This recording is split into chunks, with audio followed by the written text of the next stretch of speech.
Hola familia, gracias por conectarte hoy. Oro que este mensaje que estás a punto de escuchar no solo te inspire, sino que te anime a seguir a Jesús aún más. De hecho, probablemente hay personas en tu vida que necesitan escuchar esta palabra. Quizás estás pensando en ellas ahora mismo. Quiero animarte a que compartes este mensaje con ellos. Y si lo estás viendo en YouTube, asegúrate de suscribirte. También quiero agradecer a todos aquellos que nos apoyan. No tendríamos ningún ministerio fuera de estas cuatro paredes si no fuera por nuestros amigos que nos acompañan en oración y nos acompañan económicamente. Hay miles de personas que benefician de este ministerio gracias a tu generosidad y te lo agradecemos tanto de corazón. Para continuar o para comenzar a apoyar nuestra misión de ayudar a otras familias a seguir a Jesús, puedes visitar cfmiami.es/dar. Dar es simple y seguro. Bueno familia, disfruta este mensaje. Gloria al Señor, que esa sea nuestra oración y que Dios continúe renovando nuestras vidas todos los días. Bueno, bienvenidos a todos en el día de hoy. Mi nombre es José Peña y tengo el privilegio de ser parte del equipo de enseñanza aquí en Christ Fellowship. Y como ustedes saben, hemos estado en una serie que le hemos titulado ¿Cómo fui salvo? Y a través de esta serie hemos estado respondiendo esa pregunta. Pero hoy le he titulado a este mensaje El llamado a la familia de Dios.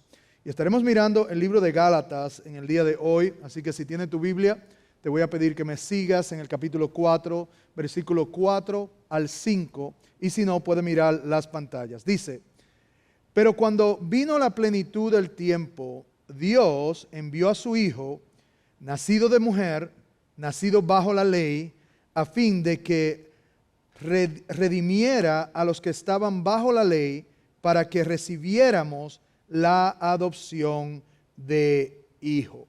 Gloria al Señor por su palabra.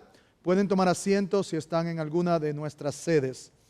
Y quisiera comenzar nuestra enseñanza de hoy con una historia personal.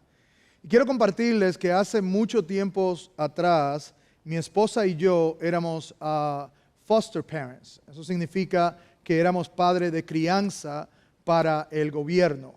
Y durante ese tiempo, por nuestra casa pasaron muchos niños y muchas niñas en el cual nosotros hospedábamos y le dábamos un lugar temporal para ellos quedarse. Pero entre todos esos niños hubo que pasaron por nuestro hogar, hubo una joven llamada Belinda, que es la muchacha que podemos ver en la pantalla con el traje gris. Belinda era una adolescente que había pasado por mucho sufrimiento. Ella fue trasladada de un foster home a otro foster home y vivió una vida muy inestable, de mucha inseguridad.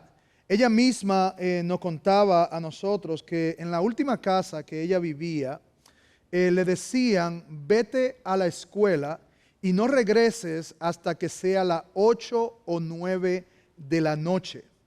Oiga bien, esto significa que ella estaba fuera de la casa todo ese tiempo. Y no solamente eso, muchas veces ella se acostaba sin haber comido. Ella estaba en peligro, estaba expuesta, sin protección, vivía una incertidumbre continua y constante en su vida, sin saber en verdad cómo iba a terminar su vida, si en verdad alguien la podía cuidar o todavía aún algo más que ella buscaba era si alguien la amaba realmente. Y iglesia, fue en ese momento de vulnerabilidad de la vida de Belinda, que Dios me permitió a mí y a mi esposa poder entrar a su vida. Nosotros no solamente queríamos darle a ella un lugar donde ella pueda hospedarse por un tiempo, de darle un lugar en nuestra casa. Queríamos no solamente abrir las puertas de nuestra casa, sino era abrir la puerta de nuestra familia. Nosotros queríamos darle a ella una seguridad, queríamos darle a ella una identidad, queríamos darle a ella un futuro. Bueno, lo que sucedió es, después de algún tiempo que ella vivió con nosotros como niño foster, cuando ella cumplió los 17 años, mi esposa y yo la reunimos y le propusimos a ella de que nosotros queríamos adoptarla. Nosotros sabíamos de parte de Dios y que Dios no había permitido llegar en un momento clave de la vida de Belinda. Ahora, déjeme traer esa historia a nuestra enseñanza de hoy, porque así como Belinda se encontraba en una situación devastadora, sin seguridad, sin identidad, sin propósito y sin familia, de la misma manera, sin Cristo, nos encontramos marcados por el pecado, nos encontramos sin esperanza, nos encontramos sin identidad, nos encontramos sin ningún propósito y todavía aún más sin alguna familia. Y de eso se trata nuestra idea principal que yo quiero compartirles en el día de hoy, y es que Cristo vino en el tiempo perfecto de Dios para redimirnos, reconciliarnos y adoptarnos como hijo de Dios. Y a lo mejor mientras usted oye esta introducción, oye la historia que le acabo de compartir y la introducción de esta idea principal, se pregunta, ¿qué significa que Dios me redimió? Y que Él quiere y que Él nos ha adoptado para poder entonces entrar a la familia de Dios. Y es exactamente lo que quiero enseñar a través de esta enseñanza hoy. Tengo 3 puntos que quiero compartir con ustedes. Y el primer punto es que debemos nosotros de entender es, antes de Cristo éramos solo creación. Oigan bien, antes de Cristo solo éramos creación. Miren lo que dice Gálatas capítulo 4, versículo 4. Pero cuando vino la plenitud del tiempo, Dios envió a su Hijo, nacido de mujer, nacido bajo la ley, a fin de que redimiera a los que estaban bajo la ley, para que recibieran la adopción de hijo. Ahora, quiero que nos detengamos aquí por un momento, porque quiero poder enseñarle el dispositivo que hemos estado trabajando, que habla de lo que Dios hizo en el momento de que nosotros pusimos nuestra fe en Él. Y es que primeramente nosotros pudimos aprender sobre la eternidad pasada, que Dios nos elige. En otras palabras, Dios nos elige a nosotros desde antes del fundamento, antes de la fundación del mundo, antes de Él haber creado todo, ya Él nos había elegido. Y en algún momento de nuestra vida, para los que hemos puesto nuestra fe en el Señor, entendemos esto, oímos el Evangelio, y ese Evangelio nos trajo convicción, nos dio a entender el estatus que nosotros nos encontrábamos delante de Dios como pecadores, y entonces nosotros recibimos la fe para poder hacer ese paso de aceptar a Cristo como nuestro Señor y Salvador. ¿Qué pasa? Que ahora entonces en la eternidad presente, Dios entonces nos ha regeneracionado, ¿verdad? Él nos ha dado una nueva vida, nos ha avivado dentro de nosotros, nos ha dado de su Espíritu Santo para que nosotros ahora tengamos nuevos sentimientos, nuevas pasiones para leer la Escritura, para orar, para estar con otros hermanos. Ahí donde vemos la regeneración. Y después Él nos justificó, en otra palabra, nos declaró justo. Y a través de la enseñanza de hoy vamos a mirar lo que Él hace a través de la adopción, y después estaremos mirando la santificación, y en la eternidad futura estaremos mirando la glorificación. Ahora, hablamos de todo esto, de lo que Dios ya hizo, pero entendemos que el contraste a esta vida fuera de Cristo, fuera de Él, es obviamente lo opuesto a lo que le acabo de decir, ¿verdad? En otras palabras, podemos ver que hay un contraste entre el antes de Cristo y el después de Cristo. Habían 2 vidas totalmente diferentes. Y el versículo que nos acabamos de leer, 4 de Gálatas, que quiero que vayamos ahí otra vez para entonces entrar a la clase entrar a la enseñanza, es de que, pero dice, pero cuando vino la plenitud del tiempo, Dios envió a su Hijo, nacido de mujer, nacido bajo la ley, a fin de que redimiera a los que están bajo la ley. Pero quiero que ponga atención a la próxima parte, porque dice, para que recibamos la adopción de hijo. Esto para mí, esto es interesante, porque lo primero que nosotros vemos en la Escritura es que dice, en el tiempo asignado por el Padre, Él envió a su Hijo. Nos deja saber de que hay un contraste, vuelvo y repito, un contraste del antes de Cristo y hay un contraste después de Cristo, porque dice, en el tiempo asignado, Dios entonces envió a su Hijo. Dios llegó a tu vida, llegó a mi vida en el momento correcto, en el momento oportuno, ¿verdad? Donde nosotros lo conocimos a Él y pusimos nuestra fe en Él. Ahora, ¿pero para qué Él hizo eso? ¿Por qué vino en ese momento? Bueno, la Escritura lo dice, con el fin de redimirnos. Ahora, ¿qué significa esa palabra redimir? Esa palabra redimir, si usted la subraya, es la palabra que significa a librar de algún mal, pero también es la palabra que significa comprar algo de nuevo. Yo no sé si usted ha podido oír la historia del niño con su barco. El niño con su barco, él hizo un barquito pequeño, donde él puso toda su pasión en ese barquito, lo formó, lo ingenió y le puso encima una velita. Y cuando ya estaba listo, después de haberlo pintado, que se secó y tomó tanto tiempo con él, lo llevó al río. Lo que no percató es que la corriente estaba muy fuerte y cuando puso el barco en el río, el barco se fue yendo, se alejó de él y eventualmente lo perdió.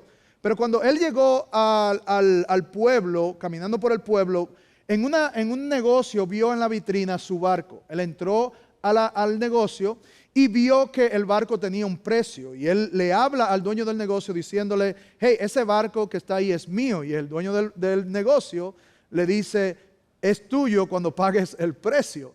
Y él entonces, el precio era lo máximo que ese niño podía haber dado, pero sin embargo él lo dio. Y lo dio porque sabía que ese barco era de él y él volvió a comprarlo. Es exactamente lo que significa ser redimido. En otra palabra, Dios nos compró a través de Jesús. Él pagó el precio, nos volvió a comprar. Y es lo que Pablo nos enseña en un capítulo antes, al capítulo 4 que hemos estado leyendo, en el versículo 13. Fíjense lo que dice, una vez más.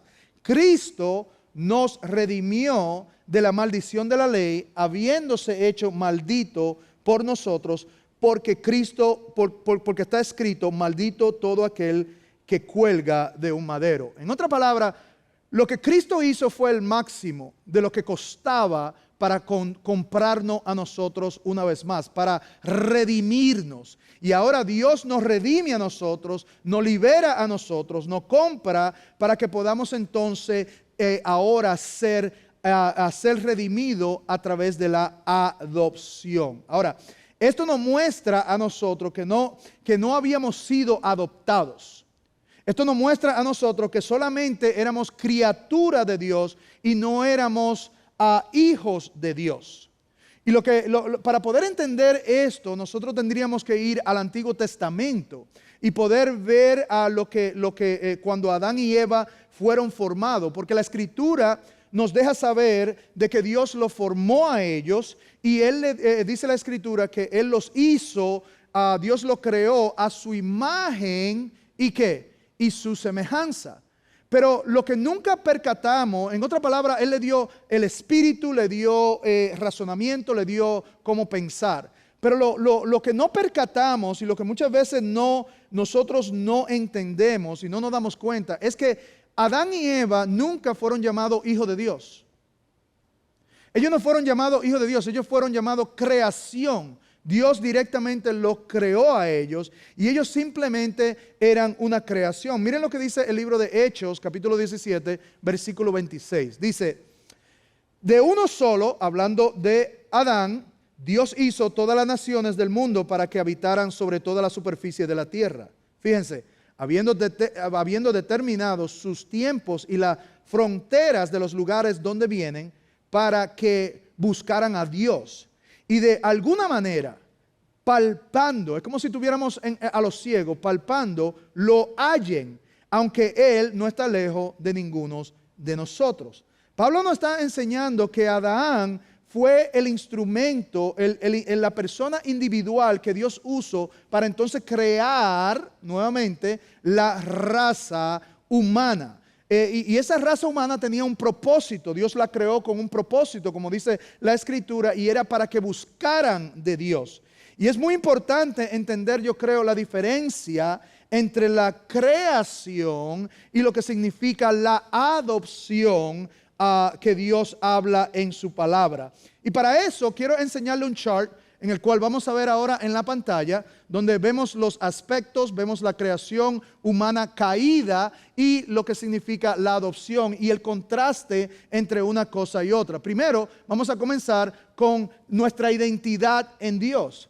Podemos ver que la identidad para una persona que está caída, dice la Escritura nos deja saber que hemos sido hechos a la imagen de Dios. No importa quién tú seas, tú eres hecho a la imagen de Dios. Y como dije, lo que significa eso es que Dios te ha dado razonamiento, te ha dado emociones, te ha puesto un espíritu dentro. Pero para los que han sido adoptados por Dios, la Escritura nos deja saber de que ahora somos una nueva criatura. Y en el otro aspecto, nosotros podemos ver en la condición espiritual de ambos. La primera que vemos de una persona caída es de que esa persona está muerta en sus delitos y pecados, dice. Y para la persona que ha sido adoptada, que es hijo, lo que entendemos es que somos vivificados juntamente con Cristo. En otras palabras, tenemos vida con Él. Dios nos ha dado a nosotros vida. Igualmente sucede con nuestra relación con Dios. En respecto a nuestra relación con Dios, para una persona que no ha puesto su fe en el Señor, la Escritura dice que está en enemistad con Dios. No hay una relación con Dios. En lo contrario, aquellos que son adoptados, la Escritura nos deja saber que hemos sido reconciliados con Dios y tenemos una relación con Él. Ahora, en lo que hablamos del destino, del futuro, de estos dos contrastes, de alguien que no conoce a Cristo a alguien que sí, podemos ver que estamos, aquellos que no han puesto su fe en Cristo, están bajo todavía la ira de Dios. Pero sin embargo, para aquellos que han sido adoptados, la Escritura nos deja saber que somos herederos de Dios y coherederos de Cristo. En otras palabras, Él nos ha dado la coherencia de Él y podemos disfrutar de las cosas de Él. Igualmente con el acceso que nosotros tenemos ante Dios. Para el no creyente hay una separación. Estamos separados de la vida de Dios y sin embargo para el creyente la Escritura dice que tenemos acceso, confianza para poder entrar delante de la presencia de Dios y ante el trono de Dios. Y por último, en nuestra seguridad. Podemos ver que alguien que ha sido creado simplemente, dice la Escritura nos deja saber de que estamos sin esperanza. Esa persona está sin esperanza, sin Dios en el mundo y sin embargo, como en Cristo nosotros estamos sellados con el Espíritu Santo. Para que cuando Él venga, Él obviamente nos lleva con sí mismo. Esto es muy importante poder entender el contraste de todo esto. Porque es exactamente lo que la Escritura nos deja ver a través de Adán y Eva en la creación. Porque lo primero que nosotros vemos en esa relación es que lo primero que ellos hacen en los primeros 3 capítulos es que se rebelan contra Dios y pecan contra Dios. Y aquí es donde vemos entonces el resultado de ese pecado cuando vivíamos fuera de los caminos del Señor. Una es que éramos hostiles a Dios. Miren lo que dice Colosenses capítulo 1 versículo 21. Dice, y aunque ustedes antes, y fíjense en esta palabra clave, antes estaban alejados y eran de ánimos hostil, ocupados en malas obras. Ahora, ¿qué significa la palabra hostiles o hostil? ¿verdad? Esta palabra habla de una conducta hostil o de una conducta antagónica, y lo que está hablando es de que es de una conducta de guerra. Una conducta de guerra. Y lo que significa eso es que no es simplemente desobedecer. No es simplemente desobedecer una vez, sino es que hay una inclinación continua, contraria a lo que Dios dice. Siempre hay una lucha, contraria a su voluntad, al punto, oigan bien, de rechazar el señorío de Dios. En otras palabras, vivíamos distante de su presencia, sin comunión con Él, no buscábamos a Dios, al contrario, nos apartábamos de las cosas de Dios. Nuestra manera de pensar era lo opuesto a lo que Dios dice en su palabra. No solo nos alejamos externamente, sino que también internamente nosotros éramos rebeldes. Y no solo en nuestro pensamiento, sino que también en nuestra conducta y práctica de todo lo que nosotros hacíamos. Y eso es lo que la palabra nos enseña en el libro de Efesios capítulo 2, versículo 1 al 3. Fíjense lo que dice. Y les dio vida a ustedes que estaban muertos. Ve que hace un contraste de el tú antes de Cristo y el tú después de Cristo. Quiero que pongan atención, porque dice que estaban muertos en sus delitos y pecados, en los cuales anduvieron en otro tiempo según la corriente de este mundo, conforme al príncipe de las potestades del aire, el espíritu que ahora opera en los hijos de desobediencia, entre ellos también todos nosotros en otro tiempo, oigan bien, pasado, vivíamos en las pasiones de nuestra carne, satisfaciendo los deseos de la carne y de la mente, y éramos por naturaleza hijos de ira, lo mismo que los demás. Fíjense, esa era la vida antes de nosotros. Vivir a lo contrario, hostil completamente a lo que Dios quería que hiciéramos, viviendo en nuestras propias pasiones, viviendo en nuestro propio yo, en lo que yo quiero, satisfaciendo todos los deseos carnales, todo lo que nuestra mente no pudiera sugerir, lo hacíamos. Pero no solo eso, sino que también éramos enemigos de Dios. Éramos enemigos de Dios. Mira lo que dice Romanos 5:10. Porque si cuando éramos, en el pasado, enemigos, fuimos reconciliados con Dios por la muerte de su Hijo, mucho más, habiendo sido reconciliados, seremos salvos por su vida. Ahora, la pregunta que quizás, o el pensamiento que puede venir a nuestra vida como creyente, es de que, bueno, pastor, yo no me acuerdo ser enemigo de Dios cuando yo no lo conocía, cuando yo todavía no había dado mi vida ante Él. Pero hermano, se acuerde o no, es exactamente lo que la Escritura nos deja saber de quiénes nosotros éramos. Mire otra vez, versículo 10, dice, porque si cuando éramos ¿qué? ¿Éramos qué? Éramos enemigos. Y eso es lo que la palabra nos deja saber, dándonos a entender que nuestra condición pasada, antes de venir a Cristo, era la de un enemigo. Ahora, ¿qué es lo que significa enemigo? Un enemigo es alguien que se opone a la voluntad de otro. Y nosotros éramos enemigos en el sentido de que nosotros nos oponíamos y rechazábamos la autoridad de Dios. Dios es sumo sobre toda autoridad, y sin embargo nosotros nos oponíamos a su autoridad sobre nuestra vida. No solamente nos oponíamos a su autoridad, sino también nos oponíamos y rechazábamos su voluntad moral, el plan de Dios en nuestra vida, como habíamos visto que Dios nos creó para nosotros buscar de Él. No nada más nosotros nos oponíamos en su voluntad moral, sino que también nos oponíamos y rechazábamos la soberanía de Dios sobre nosotros, lo que Él quiere y sabe que es mejor para nuestras vidas. Y a veces no lo pensamos de esa manera, pero quiero decirle que todavía aún la abuelita más tierna, que parece obviamente hacerlo, ser buena, en el cual teje y le da candies, le da dulces a los niños, en su corazón pecaminoso, si se presenta a la presencia de Dios sin Cristo, esa es enemiga de Dios. ¿Y sabe qué? No solamente eso, sino merece la ira de Dios. Ahora, es duro de poder entender eso, ¿verdad?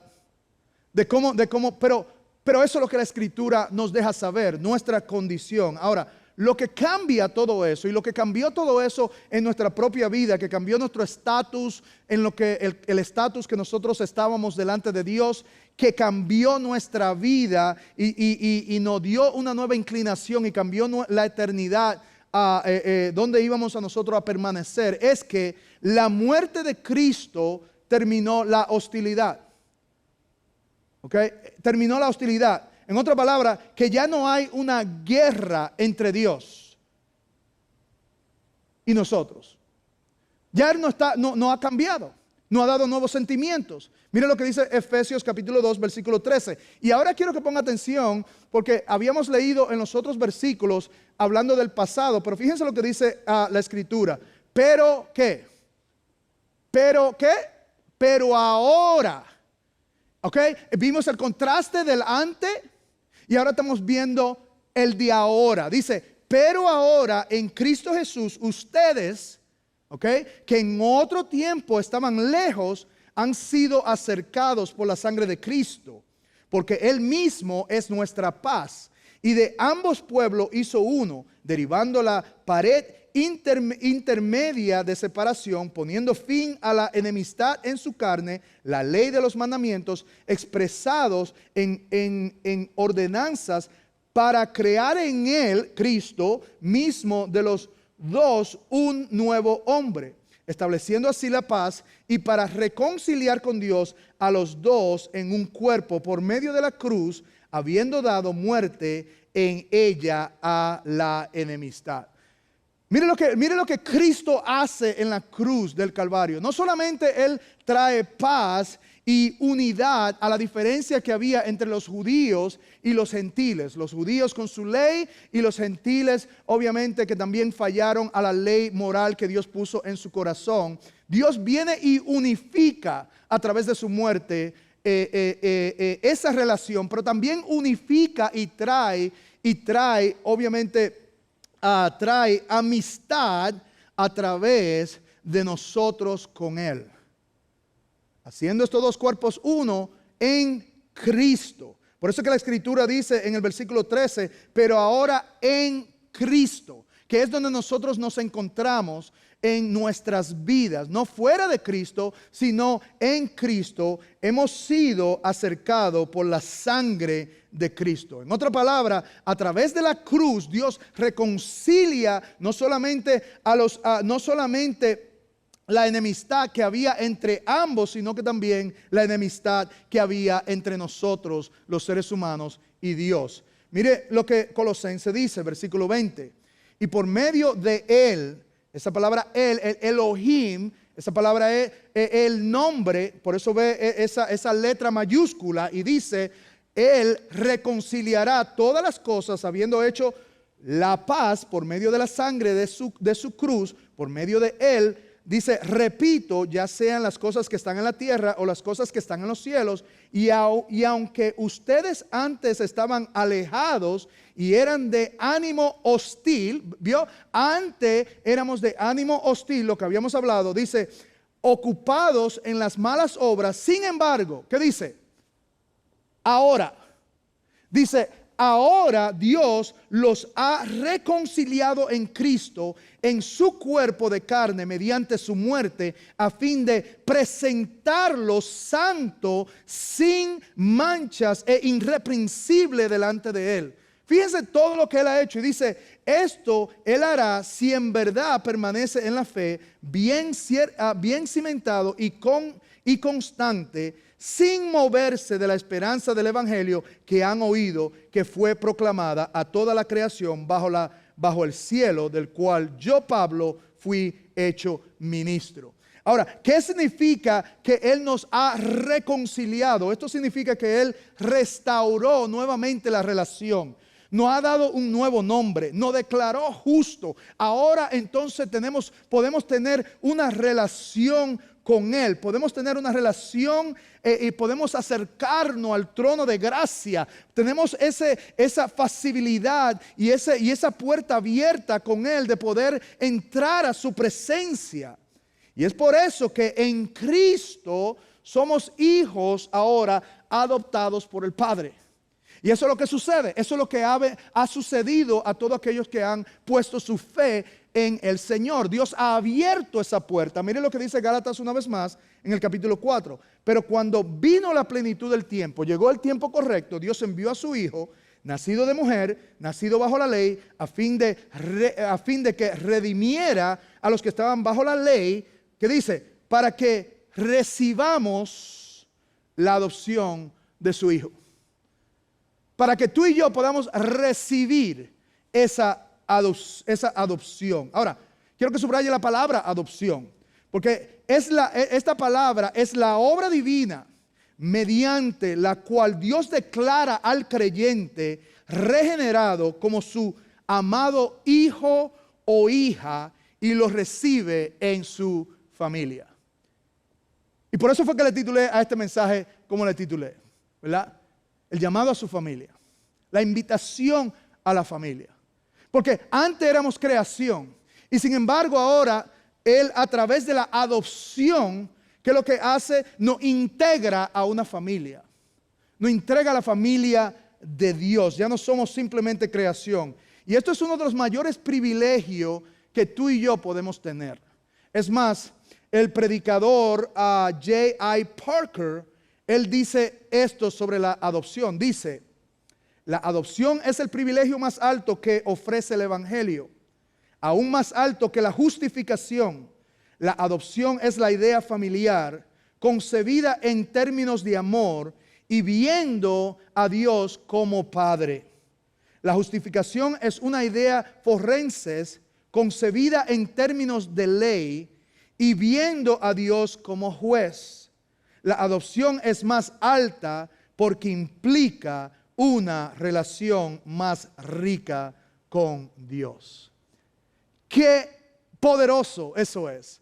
Y qué tan agradable poder entender de que Dios me ha llamado a mí a ser parte de la familia de Dios, a ser parte de la familia que Él ha creado a través de la adopción, en el cual conlleva el procedimiento legal que crea una relación con el padre e hijo.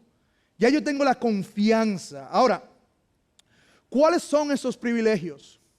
Ya que yo soy hijo, vienen esos privilegios. ¿Cuáles son esos privilegios que yo puedo disfrutar? Primero, tenemos una relación con nuestro Padre Celestial. Eso es lo primero que nosotros podemos disfrutar y tener a través de esta adopción. Gálatas 4:6 dice, y porque ustedes son ¿qué? Hijos. Dios ha enviado el Espíritu de su Hijo a nuestro corazón para que podamos clamar que Abba Padre. Qué hermoso. Para que tú y yo pudiésemos clamar, Papi, mi Dios querido, y podamos tener esa intimidad y esa relación.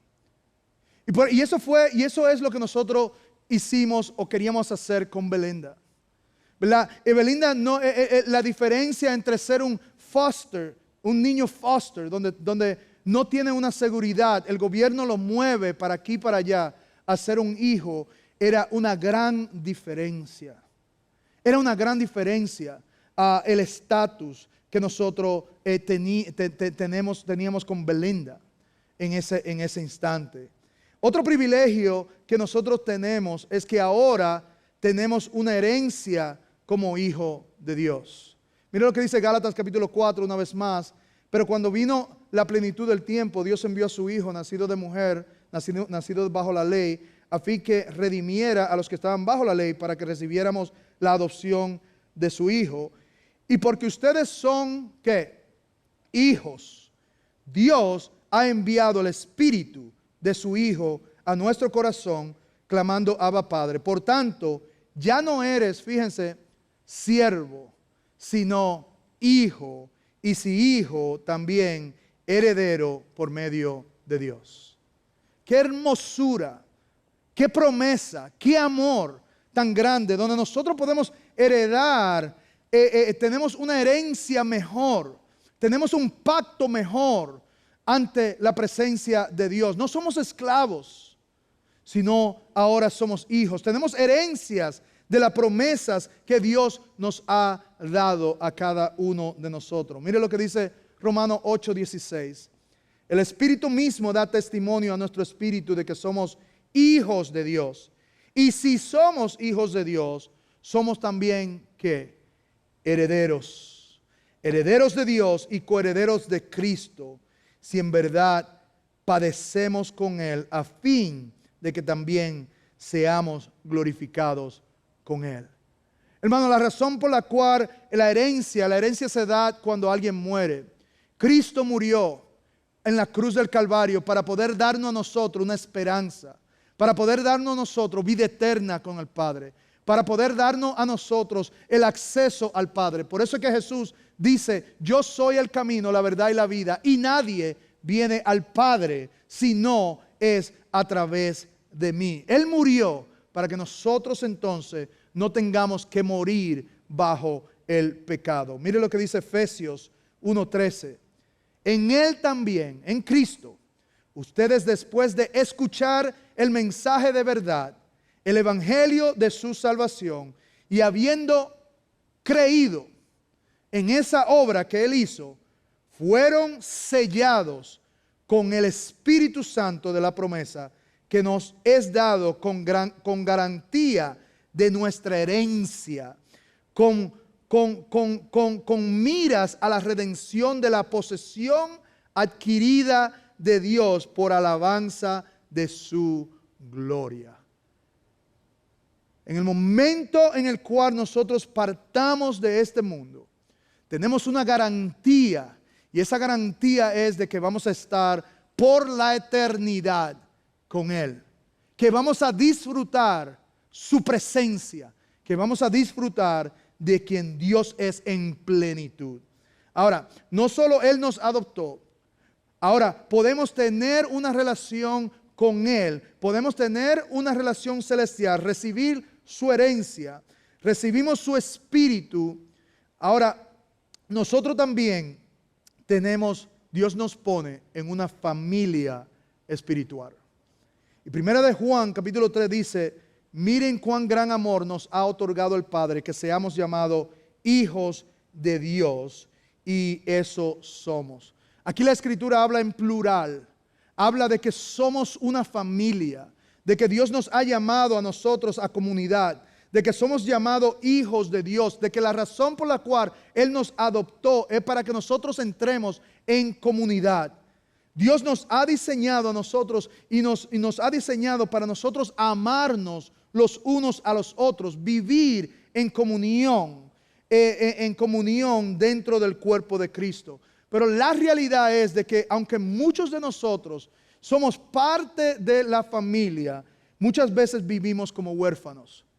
Muchas veces vivimos como si no tuviésemos familia dentro del cuerpo de Cristo. Y lo que quiero decir es que todavía aún como hijos de Dios, muchos no han encontrado comunión en su vida. No han encontrado otras personas dentro del cuerpo de Cristo que para llamarle hermanos y hermanas, en la cual es un resultado obviamente de un crecimiento, ¿verdad? Que es parte del crecimiento y de la adopción en el cual Dios nos provee. Y una de las maneras aquí en Christ Fellowship que nosotros podemos lograr entrar a esa familia y poder vivir esa familia, esa comunidad, creciendo en nuestra fe, es a través de los grupos pequeños. Y hoy día estamos celebrando esa columna vertebral de nuestra iglesia, que es conectarse con otros, conectarse en grupos pequeños. Y yo quiero animarle, hermanos, hermanas que se encuentran en este lugar, que quizás nunca se han conectado a un grupo, quizás no te encuentras en un grupo, que hoy te doy y hay una oportunidad grande de poder hacerlo, de poder vivir la familia que Dios nos ha llamado a vivir. En la pantalla va a poder ver el QR que se encuentra para conectarse a los grupos pequeños.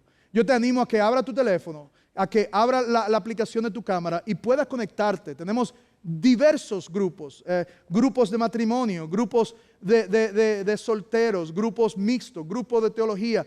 Hay para todos, pero la realidad es de que todavía aún más importante como es de crecer en nuestra fe, es importante crecer en comunidad. Pero no solo eso, también tenemos Rooted, que quizás para ti, para algunas personas será un grupo pequeño, muy selectivo, porque Rooted es un grupo donde tú puedes crecer en tu fe en una manera de estilo discípulo. Y tú puedes conectarte a Rooted a través de ese QR que ves en la pantalla. Pero ahora quiero terminar con esto. Y permítame regresar a la historia de Belinda, que quizás algunos de ustedes se preguntan qué sucedió con Belinda. Bueno, la realidad es de que nosotros cuando le propusimos a ella de que no solamente un lugar donde vivir, sino una familia, una identidad, cuando le propusimos a ella de adoptarla a ella y de ser parte de nuestra familia, lo que sucedió con ella fue que ella nos dijo a nosotros que no iba a aceptar de que nosotros la adoptáramos. Y la razón fue porque ella tenía temor. Ella tenía temor de perder sus beneficios con el gobierno, tenía temor de perder ciertos privilegios que ella tenía, sin contar los privilegios que ella necesitaba. Y así hay muchas personas que cuando Dios se acerca a ellos y Dios le dice, hey, quiero que entres a la familia de Dios, hay muchas personas que le dicen, Señor, yo en este momento no estoy listo, en este momento no quiero, en este momento no puedo, estoy muy ocupado y hacemos muchos pretextos de el por qué no podemos hacerlo, sin en verdad contar lo que en verdad nosotros necesitamos. La realidad es que nosotros no se nos dice si vamos a vivir mañana. Mañana no está contado para nosotros y es hoy. Y es por eso que en este mensaje quiero hacer una invitación, porque Dios ha hablado a través de esta serie y Dios hoy está hablando a tu vida. Y si tú nunca has puesto tu fe en el Señor, hoy yo quiero invitarte. Como hablamos, hay un antes de Cristo y hay un después de Cristo. Antes de Cristo, la Escritura nos deja saber de que somos pecadores y estamos destituidos de la gloria de Dios. Pero Cristo dice su palabra de que Él murió por los pecadores. Y si nosotros confesamos con nuestra boca y creemos en nuestro corazón, Él ha de salvarnos. Si ese eres tú hoy, levanta tu mano ahí donde te encuentras y agacha tus ojos, agacha tu cabeza y cierra tus ojos y ora conmigo. Amantísimo Dios, yo vengo ante ti hoy, tal como soy, un pecador buscando un redentor. Señor, yo te doy las gracias, Padre, por ese sacrificio en la cruz. Y te pido que hoy tú me salves, me redimas, Señor, que me justifique en Cristo, Señor, y que me dé esta nueva vida en la familia tuya. Yo te acepto como Señor y Salvador de mi vida, en el nombre poderoso de Jesús. Amén y amén. Si ese eres tú en el día de hoy, vamos a darle un fuerte aplauso. Si ese eres tú en el día de hoy, párate en los próximos pasos para que puedas conectarte con uno de nuestros equipos y recibir una Biblia. Iglesia, bendiciones a todos. Nos vemos la próxima semana. Adiós.